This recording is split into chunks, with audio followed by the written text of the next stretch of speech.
तक नहीं मगर पूरे विश्व में हमारा डंका बज रहा है। आज मोदी जी कहीं भी जाते हैं तो लाल जाजम बिछाते हैं। एक ही बात बता दूं, यूक्रेन और रशिया का युद्ध हुआ, कोई दो देश के बीच में अगर युद्ध होता है तो कभी उनको अगर पूर्णतः जाहिर कर दिया जाता है, बीच में युद्ध रोका नहीं जाता। मगर बीच में युद्ध क्यों रोका गया? हमारे देश के प्रधानमंत्री आदरणीय मोदी साहब के कहने पे रोका गया। और क्यों? तो हमारे जो बच्चे पढ़ने गए थे, हमारे जो नागरिक वहां फंसे हुए थे रशिया से, उनको निकालने के लिए, यूक्रेन में से निकालने के लिए हमारे मोदी साहब ने आह्वान किया तो वहां 6 घंटे युद्ध रुक गए। और हमारे तो बच्चे कैसे निकले? हमारा झंडा दिखाया मोबाइल में, हमारा झंडा लेके निकले तो पाकिस्तान के लोग भी भारत का झंडा लेके उनके बच्चे निकल गए। ये है हमारे मोदी साहब, ये हमारी पहचान है। पहले हमने देखा था हेमराज अपना बॉर्डर का सैनिक, यूपीए मनमोहन सिंह की सरकार थी, बोलती बंद की सरकार थी, मौनी बाबा की सरकार थी, रिमोट कंट्रोल सरकार थी। तभी हमारा एक फौजी भाई पाकिस्तान ने उसको यहां से उठा ले गया और सिर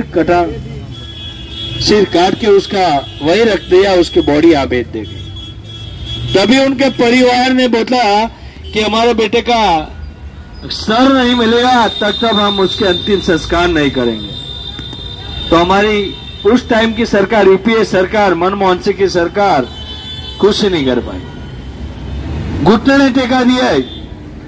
और ऐसे ही हमारी सर्जिकल स्ट्राइक और एयर स्ट्राइक हुई तो हमारे अभिनंदन जी वहां गिर गए, उनको चोटें आई, मगर पाकिस्तान ने, वजीर आलम ने बोल दिया कि इसकी वो एक चोट और आ गई ना तो मोदी पूरा का पूरा पाकिस्तान को नाश कर देगा, पूरे के पूरे पाकिस्तान को खत्म कर देगा।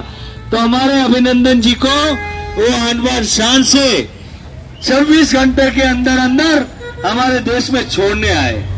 ये हमारे मोदी साहब। बस ये देखो, अपने बहन बेटे की इज्जत, अपने देश की सुरक्षा होती है।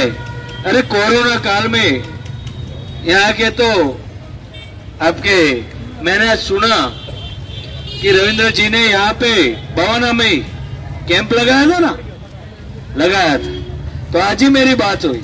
तो भारतीय जनता पार्टी का कार्यकर्ता ऐसा होता है। यहाँ अपने पार्षद ने भी वहां बहुत मेहनत की थी। सब लोगों ने अपने पार्टी के कार्यकर्ता, जब पूरा लॉकडाउन था तो खाने की, पीने की, रहने की व्यवस्था किसने की थी? हमारे कार्यकर्ता, हमारे पार्टी के लोगों ने। और मोदी साहब ने पूरे 80 करोड़ लोगों को 8 दिन तक मुफ्त राशन दे रहे हैं। और हमारे यहाँ तो नहीं चलती, पर हमारे गुजरात में एक योजना चलती है, आयुष्मान भारत, पता है ना? यहाँ की सरकार रोड़ा डाल रही है। हमारे 10 लाख तक के ऑपरेशन कि 5 लाख केंद्र सरकार और 5 लाख राज्य सरकार देती है। हार्ट के, कैंसर के, लीवर के, किडनी के, सब बड़े बड़े इलाज मुफ्त हो रहे हैं। ये हमारी भाजपा सरकार की वजह से हो रहे हैं। तो हम भी आपको बोल रहे हैं कि इस बार ऐसा कमल दबाओ, इस बार ऐसा कमल दबाओ कि अंदर बिचौली जो सरकार है, बिचौली राज्य की और निगम की जो सरकार है, वैसे उड़ जाए। इतना जबरदस्त कमल दबाओ। और ये आप हरदम काम करते रहना। बाकी मोदी साहब आपके लिए 18 घंटा काम कर रहे हैं और करेंगे। सिर्फ आप आशीर्वाद दीजिए और आप काम करिए, यही आपसे हमारी विनती है। मैं बोलूंगा अब की बार, फिर एक बार भारत माता की खूब खूब बधाई।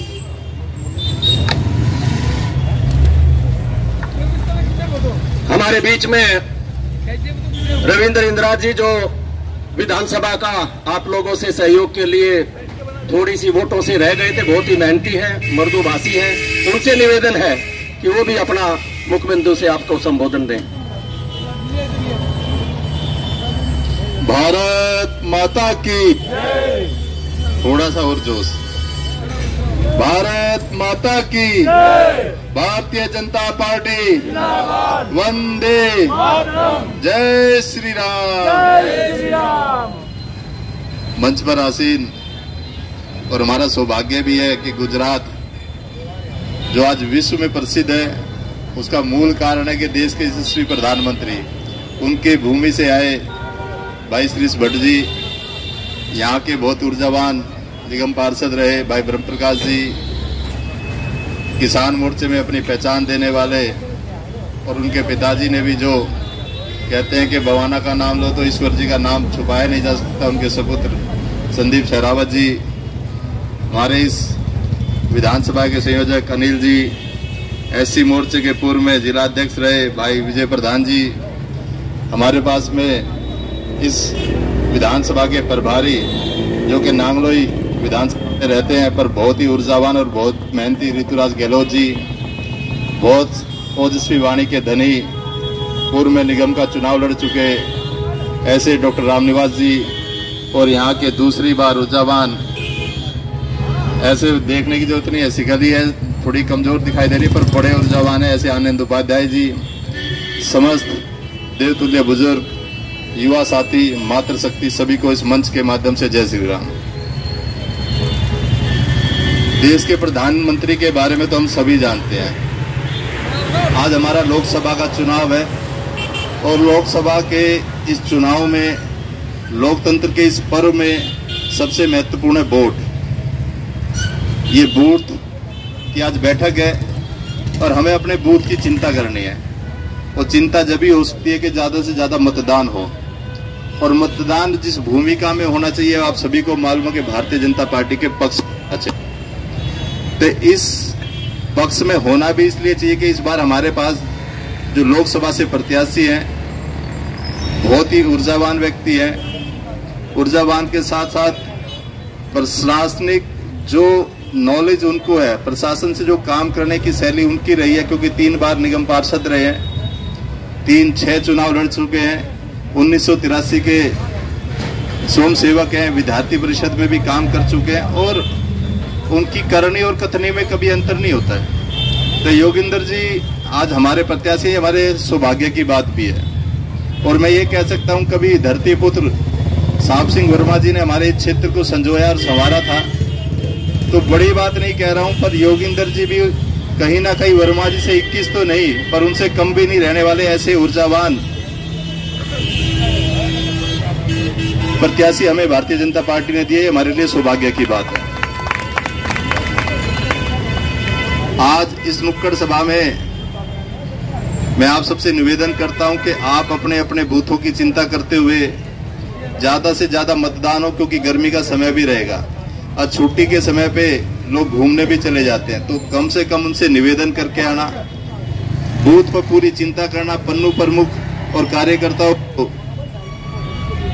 उनका काम समझाना और उनसे लगातार निरंतर संपर्क में रहना, समाज में उन घरों में अवश्य जाना जहां लगता है कि हमें ये बी ग्रेड की वोट है तो उसको ए ग्रेड में कैसे कन्वर्ट करना है, तो उन लोगों की भी चिंता करना जो न कहीं दूसरी पार्टी की चिंता करते हैं, तो उन लोगों को समझाना कि ये राष्ट्र का चुनाव है, ये खाली दिल्ली का और विधानसभा का या लोकसभा का वैसा चुनाव नहीं है, राष्ट्र का। अगर देश के यशस्वी प्रधानमंत्री मोदी जी अगर आगे बढ़ेंगे तो कहीं ना कहीं देश आगे बढ़ेगा।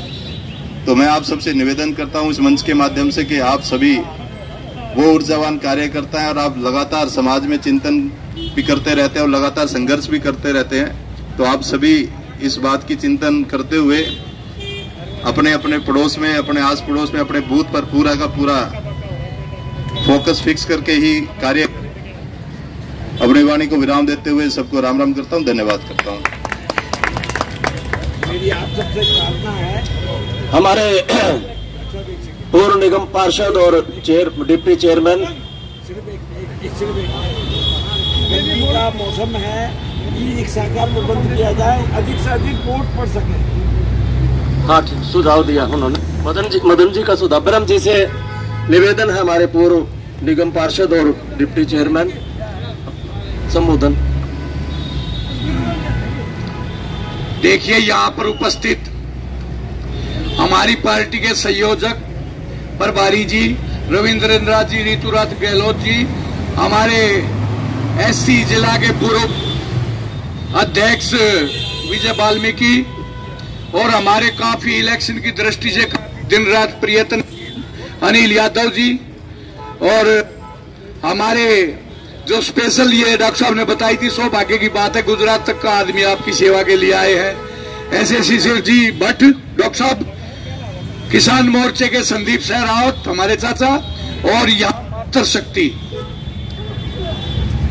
आपके लिए ये एक लाइफ का टर्निंग पॉइंट है। टर्निंग पॉइंट का मतलब समझते हो ना, 5 साल के लिए जब आप जो खेती पैदा करेंगे वो खेती बनाने का, फसल उगाने का समय है आपके लिए। इस चीज को आप मानते हो? उस दिन 25 तारीख को कोई धूप नहीं देखनी है, एक एक बोट कमल के फूल के निशान पर डाल के आनी है। अगर यहां से आपका वार्ड जीत के जाएगा तो जब आप सांसद जी के पास किसी काम के लिए जाएंगे और आप कहोगे हम बवाड़ा वार्ड से आए हैं, तो उनको खड़ा होकर ये अपना मस्तक ऐसे करना पड़ेगा, क्योंकि वो कहेंगे कि बवाड़ा वार्ड ने मेरे को 5000 से जिताया था। तो आपकी ताकत अलग नजर आएगी। और मैं ये भी कहता हूं कि क्यों पड़े हो चक्कर में, कोई नहीं है टक्कर में।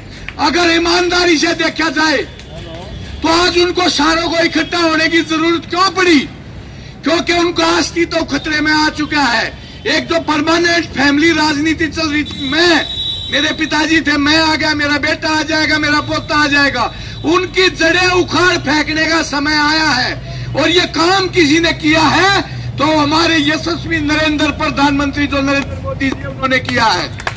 अरे जिसको तुम वोट देने जा रहे हो, गर्व से कहो कि हम उस आदमी को क्यों वोट दे रहे हैं। आप वोट इसलिए दे रहे हो कि 500 साल का मंदिर का जो वनवास किसने खत्म कराया, उस आदमी का नाम बताओ क्या है? यशस्वी प्रधानमंत्री नरेंद्र मोदी जी। वनवास खत्म कराया ना 500 साल में। कितने सौभाग्यशाली हैं आप जो आपके समय में ये भव्य मंदिर बना। प्रधानमंत्री जी वो शख्स हैं जिनके अंदर एक एक वोट की ताकत आप भर के बेचेंगे। आपकी एक एक वोट से उनको ताकत मिलती है, आपकी एक एक वोट से उनके शरीर को ऊर्जा मिलती है। और ये कहेंगे कि उत्तरी पश्चिमी दिल्ली से जो जनादेश मेरे भाइयों ने दिया है, मैं उनको नतमस्तक होकर सैल्यूट करता हूं। तो ऐसे प्रधानमंत्री नरेंद्र मोदी जी के लिए आप ये कार्य करने जा रहे हैं। वोट किस लिए दे रहे हैं? अभिनंदन कैप्टन जो हमारे अभिनंदन जी थे, पाकिस्तान के पास बंदी हो गए थे, वहां के प्रधानमंत्री इमरान खान जी ने खुद कहा था, अमेरिका के प्रेसिडेंट का फोन उनको गया था कि इमरान जी ये पहले वाला भारत नहीं है, ये मोदी का भारत है, या तो 24 घंटे के अंदर वापस कर दो, नहीं तो सब किसी चीज को जला के राख कर देंगे। तो ये वो शक्ति है। G20 सम्मेलन हुआ था पीछे, आपने देखा होगा। भाई आनंद जी रुको, 2 मिनट में बात कर रही। आपने G20 सम्मेलन देखा होगा ना। दुनिया की सबसे बड़ी ताकत आपके प्रधानमंत्री जी को ऐसे आके झुक के सैल्यूट कर रही थी। वो किस लिए कर रही थी? क्योंकि आपकी ताकत उनके अंदर थी, आप लोगों की ताकत उनके अंदर भरी है। और जितने ये चेहरे बैठे हैं, मैं डॉक्टर साहब से कहना चाहता हूं, डॉक्टर साहब ये वो चेहरे हैं जब पार्टी खड़ी भी नहीं हुई थी, जब पार्टी खड़ी नहीं हुई थी ये प्रयत्नशील थे। सोमनाथ जी थे, योगेश जी थे, अपने रोहिल्ला जी थे, बाबूलाल जी थे, ये राज सिंह जी थे, पप्पू सिंह जी थे, ब्रजमोहन गुप्ता जी थे। ये वो बीजेपी देख रहा हूं आज जिनने पैदल चल के, जब बीजेपी का कहीं वजूद नहीं था, ये अपने नरेंद्र पाल अग्रवाल जी जो आज भी अपने वार्ड के अंदर शहरी केंद्र का कार्य देखते हैं, तो मैं सलाम करता हूं ऐसे वर्कर को।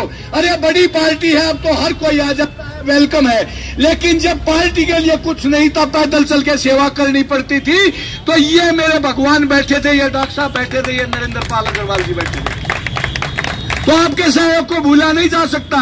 सर्जिकल स्ट्राइक करवाने वाले नरेंद्र मोदी जी थे।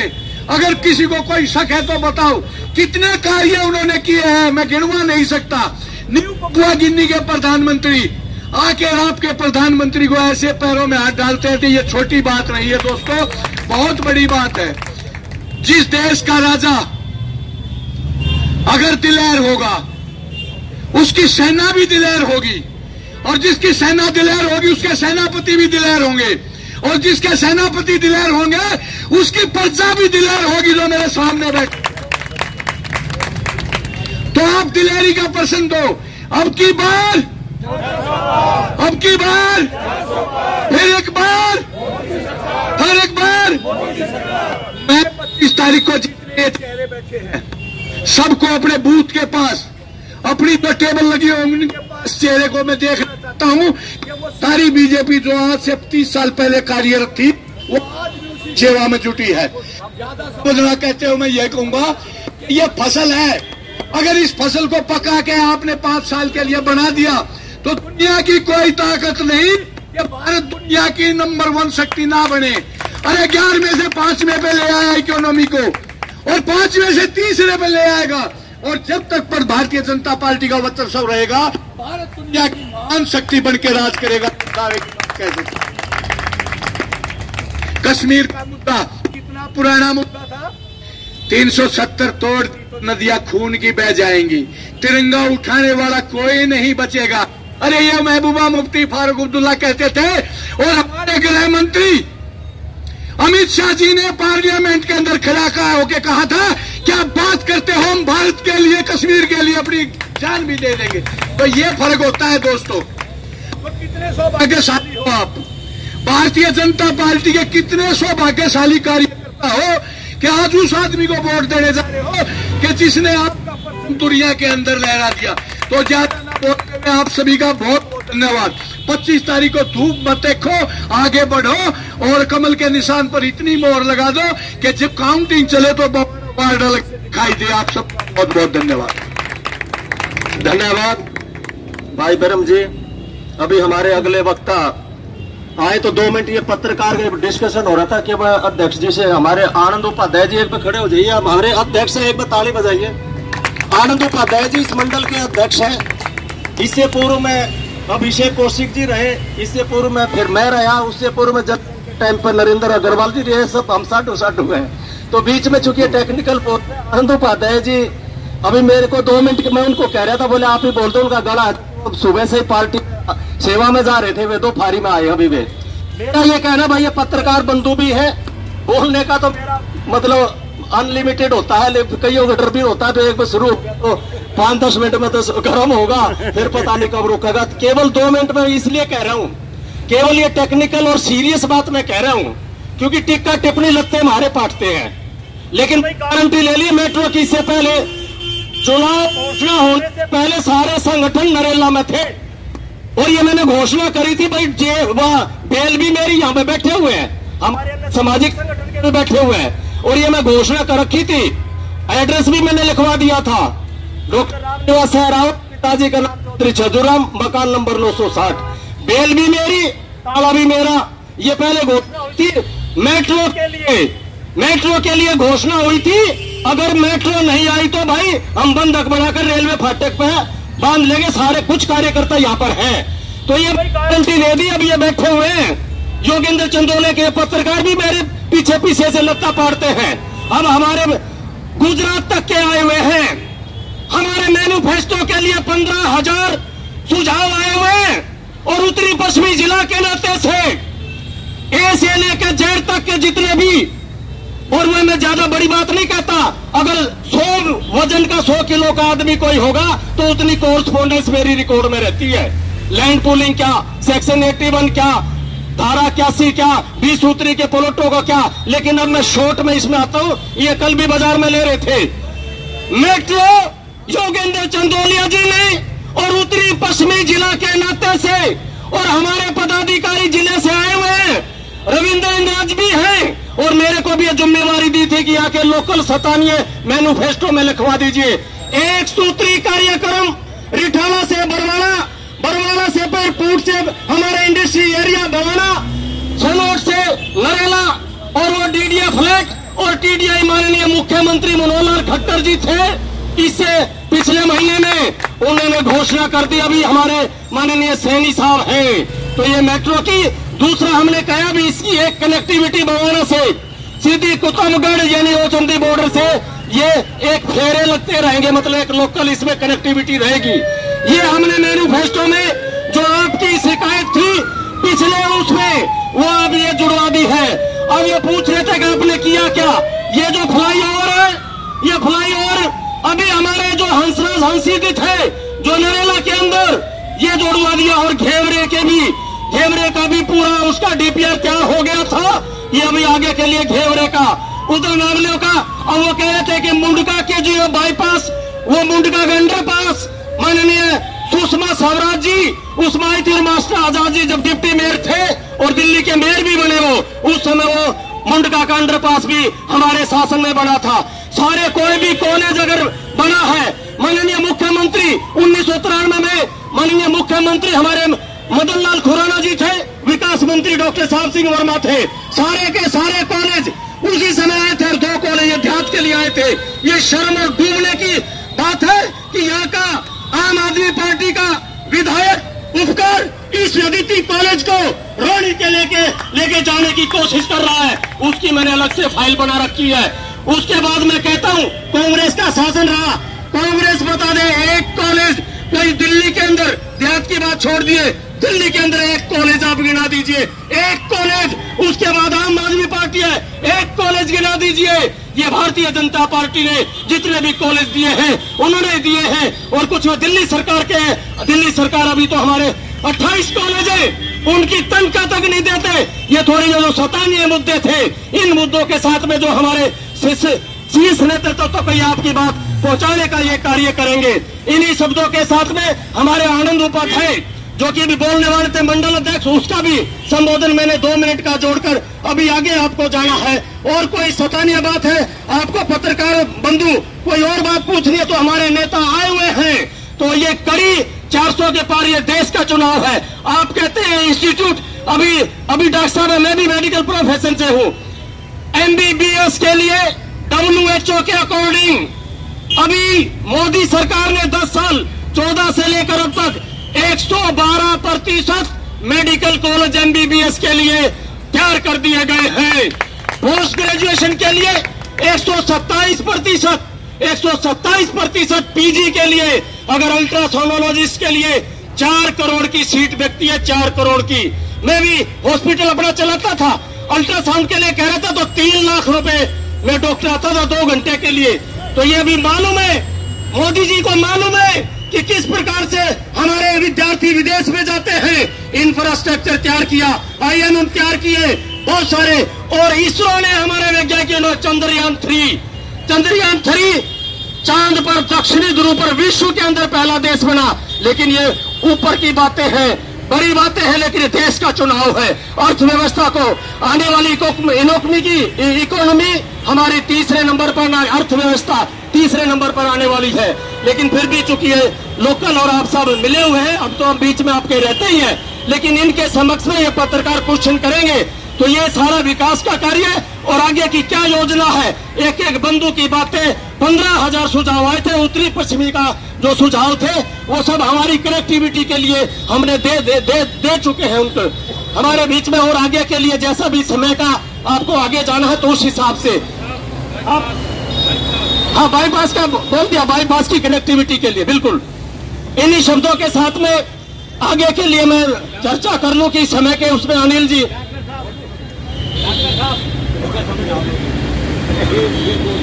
हाँ बता दिए। ये भी कार्यकर्ता चूंकि बूथ पर जो कार्य कर रहे हैं ये सब घर घर आ रहे हैं, कुछ तो बट चुके हैं और कुछ बांट रहे हैं। अनिल जी यादव जी। भारत माता की एक बार जोर से। डॉक्टर साहब ने इतना अच्छा बातें बताई आप लोगों को, तो कम से कम संबोधन जो हो वो ऐसा हो जो उत्तर पश्चिमी लोकसभा में गूंज जाए। भारत माता की, भारतीय जनता पार्टी, भारतीय जनता पार्टी, माननीय मुख्य प्रधानमंत्री नरेंद्र सिंह मोदी। मित्रों, मंच पे उपस्थित लोगों ने अपना अपना वक्तव्य रख दिया है। मैं सभी के बारे में ज्यादा ना बताते हुए केवल 2 बातें बता के अपनी वाणी को विराम दूंगा। और इस सभा में आप बहुत देर से बैठे हुए हैं तो उसको भी आप लोगों की जो बैठे हुए हैं बहुत देर से समय लग गया है। डॉक्टर साहब ने बहुत विस्तृत तौर पे आप लोगों को बहुत सारी बातें बताई। अभी जो ब्रह्म जी ने, गुजरात से आए हुए हमें श्रीश भट्टी ने और बहुत सारे लोगों ने, वक्ताओं ने सारी बातें बताई है। मित्रों, केवल 2 बातें बताना चाह रहा हूं। आज ये चुनाव है, इंडिया गठबंधन बन चुका है, उसमें एक भी आदमी आपको ऐसा लगता हो कि जो मुख्यमंत्री ना होकर प्रधानमंत्री बनने लायक हो, तो उसकी बातें सुनी जा सकती है। आज जो ये देश का चुनाव है, ये देश की दिशा और दशा दोनों ही निर्धारित करने का चुनाव है। आज ये देश में जो सबसे बड़े मुद्दे हो रहे हैं, उनका चुनाव है। अभी ब्रह्म सिंह जी बता रहे थे 370 अटी राम मंदिर बना।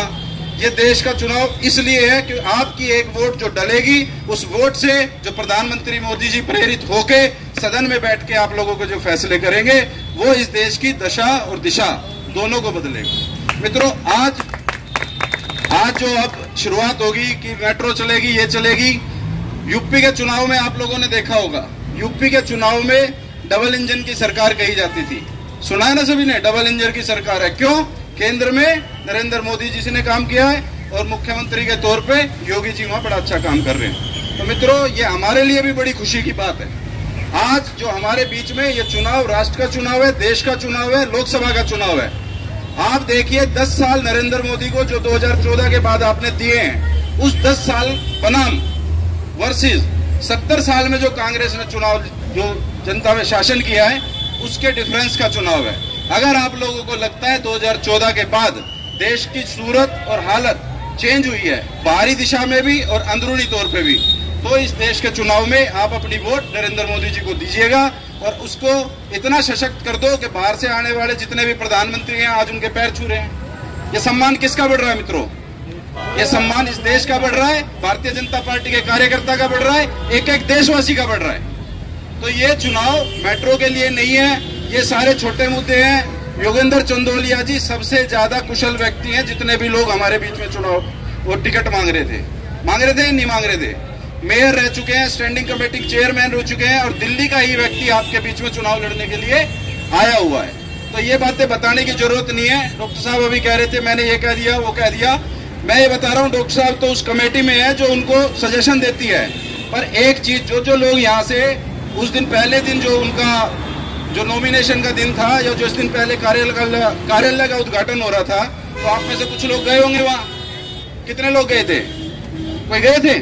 पाल साहब गए थे। तो जब उन्होंने पहला भाषण दिया, उस पहले भाषण में भी उन्होंने सबसे पहले यहाँ की मेट्रो के बारे में जिक्र किया। वो कोई अछूते नहीं है जो यहाँ की समस्याओं को जानते नहीं है। लोकल तौर पे जितनी भी समस्याएं हमारे सामने होंगी, वो सारी समस्याओं का निदान योगेंद्र चंदोलिया जी बिल्कुल कर देंगे। लेकिन मित्रों, छोटी समस्याओं को ना देखते हुए आज ये चुनाव देश में जो बड़े बड़े मुद्दे हैं, जो जिसको सदन में बैठ के नरेंद्र मोदी जी सोल्व करेंगे, जो कि जैसे अभी ब्रह्म जी बता रहे थे, ब्रह्म जी ने क्या बताया, 370 का एक मुद्दा हुआ करता था, सभी ने सुना था ना। और सभी क्या कहते थे, खून की नदियां बहा देंगे, पत्थरबाज थे। किसका नुकसान होता था? टैक्स कौन दे रहा है? टैक्स आप लोग दे रहे हैं। फायदा कहाँ पहुंचता था? जम्मू कश्मीर में पहुंचा। हम जा नहीं पाते थे।